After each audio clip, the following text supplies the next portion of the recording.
Assalamualaikum warahmatullahi wabarakatuh. Nama saya Muhammad Syahir Daud, NIM 5514190047. Saya dari kelompok 5 akan mempresentasikan elemen-elemen urban design di kawasan Bone Bolango.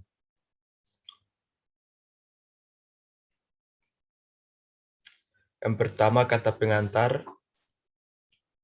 Puji syukur kehadirat Allah Subhanahu wa Ta'ala yang telah memberikan rahmat dan hidayahnya sehingga saya dapat menyelesaikan tugas makalah yang berjudul Elemen-elemen Urban Design di kawasan Bone Bolango ini tepat pada waktunya. Berikutnya daftar isi, bab 1 pendahuluan, bab 2 kajian pustaka, bab 3 pembahasan, bab 4 penutup. Bab 1 pendahuluan, latar belakang. Kabupaten Bone Bolango adalah sebuah kabupaten di Provinsi Gorontalo. Kabupaten ini merupakan hasil pemekaran Kabupaten Gorontalo tahun 2003. Pada waktu dimekarkan, Kabupaten Bone Bolango hanya terdiri atas 4 wilayah kecamatan, yaitu Bone Pantai, Kabila, Suawa, dan Tapa. Kabupaten Bone Bolango memiliki proporsi wilayah kurang lebih 16,24% dari luas wilayah Provinsi Gorontalo. Wilayah Kabupaten Bone Bolango ini dilalui oleh beberapa daerah aliran sungai terbesar. Kita lanjut saja di rumusan masalah. Apa yang dimaksud dengan urban design dalam suatu kawasan perkotaan ataupun daerah kecamatan?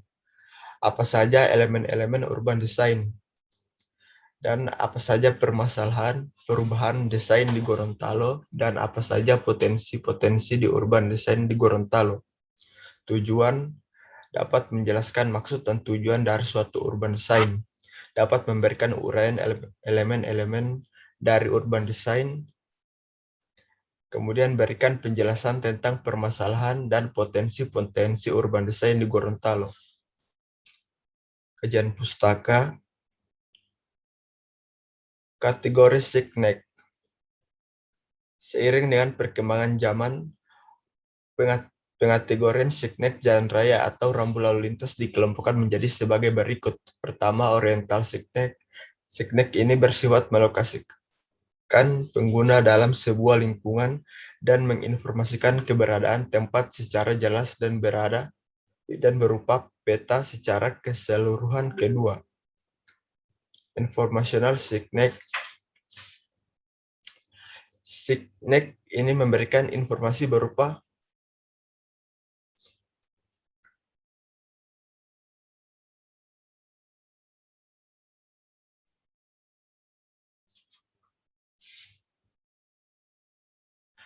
peta secara keseluruhan. Kedua, informational SIGNEC. SIGNEC ini memberikan informasi berupa instruksi tentang yang boleh dan tidak boleh dilakukan. Ketiga, directional SIGNEC. SIGNEC yang berfungsi mengarahkan, merupakan navigasi yang paling penting meskipun bukan yang paling utama dalam SIG system. Cukup mempengaruhi keseluruhan fungsi SIGNEC. Kita lanjut saja. B. Skema warna SIGNEC.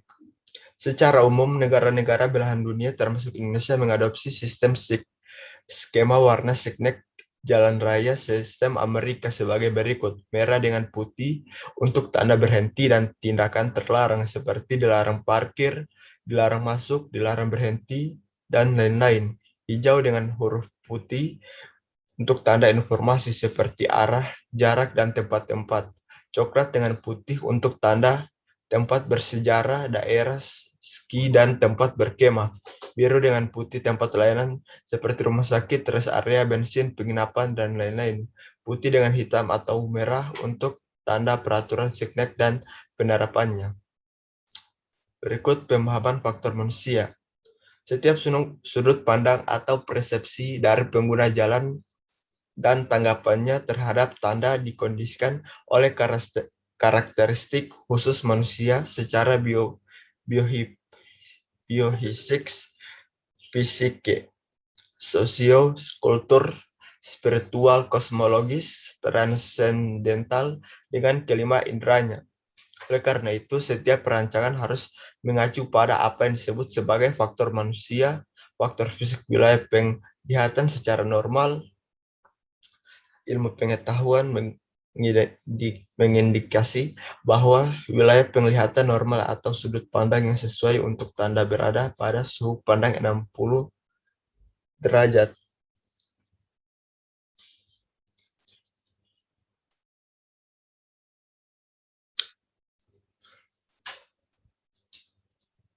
Berikutnya, A. Ketajaman visual, B. Kecepatan membaca, C. Keterbacaan, D. Ketinggian kata.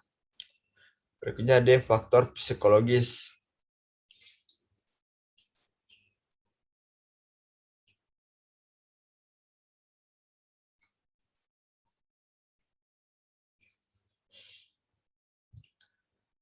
A. Hubungan dasar bentuk, B. Implikasi warna,